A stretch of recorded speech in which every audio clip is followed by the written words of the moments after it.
Di viajo aqui nessa sala em januário, que nós fomos um workshop, 8 semanas, está Luna Cava, dia 8, com moda, e depois de 2 semanas nós temos outro workshop, que está contendo o projeto de Kiko Pahanse como obra do futuro como artista, e uma bota para como obra como artista. Desse trabalho mais visualização de inteiro conceito como artista. Então, isso aqui está para Ricardo Benay, de Venezuela. A ideia de gente que nós trabalhamos, nós temos grupo central, que nós chamamos Amigo de Ateliês. Essa aqui nós temos também cada viagem.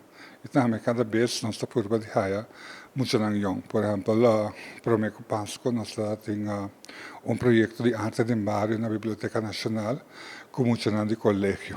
Porque nós é um pouco difícil, para muitos não chamam-nos e participar num workshop.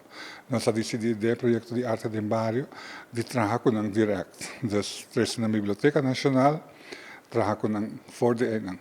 Agora, hopefully, muitos aqui que participar do workshop, não tem mais smaak para vir de nosso workshop de inteiro ano.